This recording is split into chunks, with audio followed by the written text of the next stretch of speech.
ഓരോ ദിവസവും തള്ളി നീക്കുന്ന മനസ്സിങ്ങനെ ഭാരിച്ച് മുന്നോട്ട് ജീവിക്കുന്ന ആളുകൾക്ക് വേണ്ടിയിട്ടുള്ളതാണ് ഈ വീഡിയോ.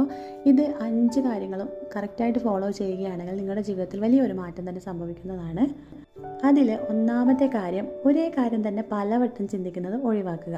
നമുക്കറിയാം, വിഷമിക്കുന്ന കാര്യം തന്നെ റിപ്പീറ്റ് ചെയ്ത് ചിന്തിക്കുന്നത് നമ്മുടെ ഒരു മനസ്സിൻ്റെ രീതിയാണ്. അതിന് പകരം നമ്മൾ എന്ത് ചെയ്യണം, ആ വിഷമിക്കുന്ന കാര്യത്തെ റീപ്ലേസ് ചെയ്ത് കൊണ്ടുവരണം. ഒരു ഉദാഹരണം പറയുകയാണെങ്കിൽ, അമ്മ നമ്മളെ വഴക്ക് പറഞ്ഞു എന്ന് വെച്ചോളൂ.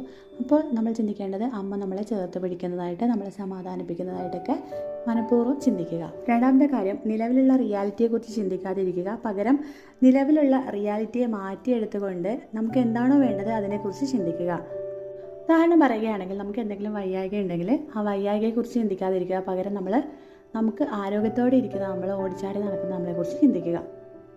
മൂന്നാമത്തെ കാര്യം, ആരെങ്കിലും എന്തെങ്കിലും പറ്റാത്തത് പറഞ്ഞിട്ടുണ്ടെങ്കിൽ അല്ലെങ്കിൽ അരുതാത്ത കാര്യം ജീവിതത്തിൽ സംഭവിച്ചിട്ടുണ്ടെങ്കിൽ അതിനെക്കുറിച്ച് റിപ്പീറ്റ് ചെയ്ത് ഓർക്കാതെ പകരം അത് ഒരു പേപ്പറിൽ എഴുതി കത്തിച്ച് കളയുകയോ ഫോണിൽ തന്നെ നമ്മൾ പറയുന്നതായിട്ട് റെക്കോർഡ് ചെയ്തിട്ട് അതിനുശേഷം അത് ഡിലീറ്റ് ചെയ്ത് കളയുകയോ ചെയ്യുക.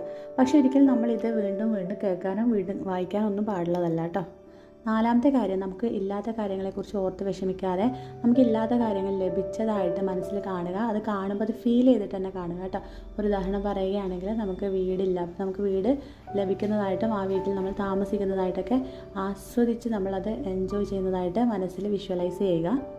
ഇങ്ങനെ ചിന്തിക്കുമ്പോൾ നമ്മുടെ റിയാലിറ്റി അതിൻ്റെ ഇടയിൽ കടന്നു വരാതിരിക്കുക. അതായത് നമുക്കിപ്പോൾ പൈസ ഇല്ലല്ലോ, ഈ വീടൊക്കെ എടുക്കാൻ പറ്റുമോ, ഇതുപോലുള്ള തോട്ടുകൾ പൂർണ്ണമായിട്ട് ഒഴിവാക്കിയിട്ട് നമുക്ക് ആ വീട് ലഭിക്കുന്നതായിട്ട്, നമ്മൾ അതിൽ ജീവിക്കുന്നതായിട്ടൊക്കെ മനസ്സറിഞ്ഞ് അത് വിഷ്വലൈസ് ചെയ്യുക.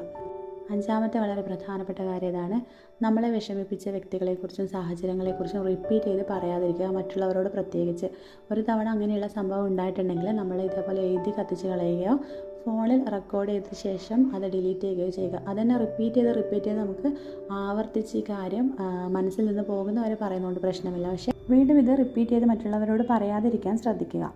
അപ്പോൾ ഈ കാര്യങ്ങളൊക്കെ ഫോളോ ചെയ്യുന്നത് വഴി നിങ്ങളിപ്പോൾ നിൽക്കുന്ന റിയാലിറ്റിയിൽ നിന്നുകൊണ്ട് തന്നെ നിങ്ങൾക്ക് നിങ്ങളുടെ മനസ്സിനെ പോസിറ്റീവായിട്ടുള്ള രീതിയിലേക്ക് മാറ്റിയെടുക്കാൻ സാധിക്കുന്നതാണ്.